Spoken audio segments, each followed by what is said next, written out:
Okay guys, in here we are going to convert the RISC-v into the high level language to RISC-v assembly language. So we are converting the high level, if you have C code and all, we need to learn how you can basically convert that into this RISC-v code. Okay, so this all come under the category of programming concepts. So let's learn this right now. So let us understand all of this. So first of all, we know we have different conditional branches like BEQ, which says the branch if equal, BN is like branch not equal, right? And BLT less than, branch less than and branch greater than.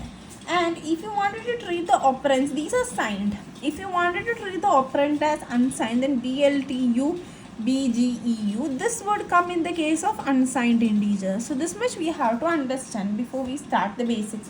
So first let us start. First we have to understand here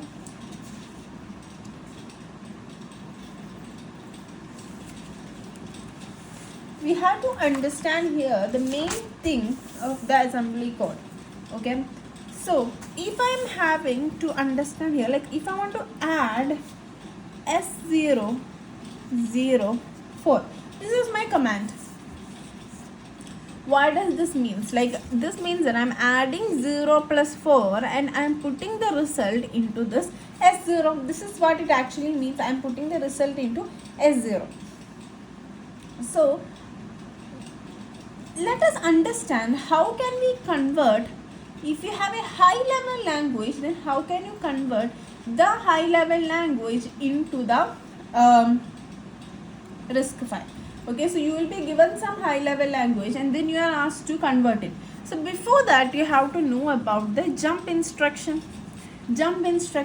Okay,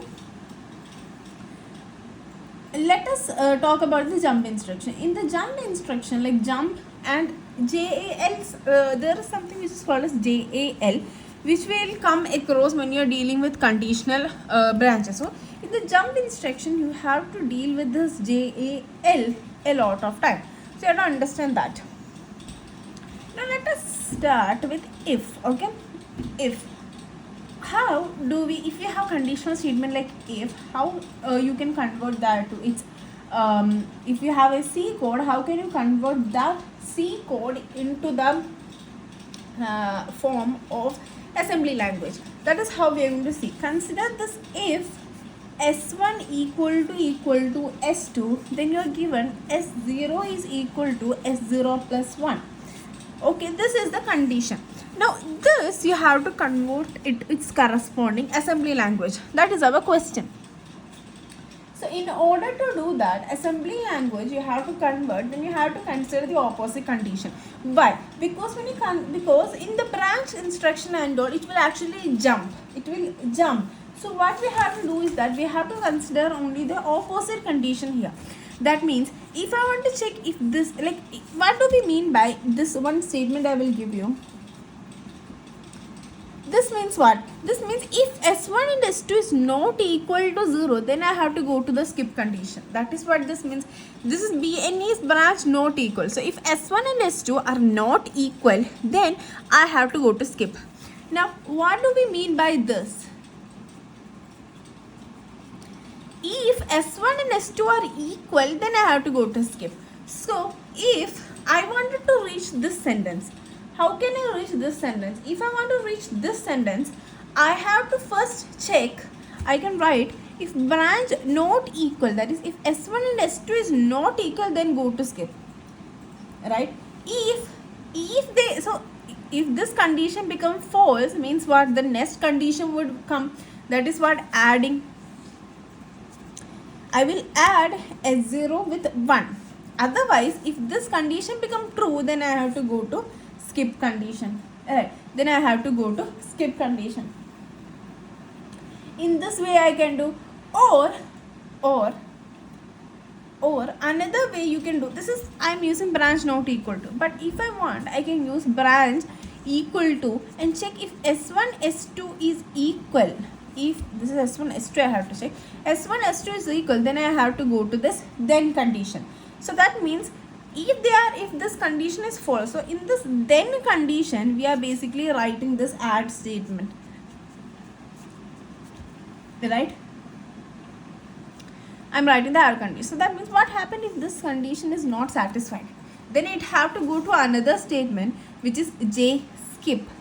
So skip means there is nothing here, we want to do nothing here. That is what J skip means. So this you can write in this way, this two way, like branch not equal to and branch equal to. In the both the way you can use this. So what is, if the branch is not taken, then it needs an extra jump. So here what happened is that we are using more instruction. We are using here a more instruction here. So when we are using more instruction, but here if you check, it is less instruction is there. There is less instruction here in this condition. In this two way you can write the same code. Let us consider another case now.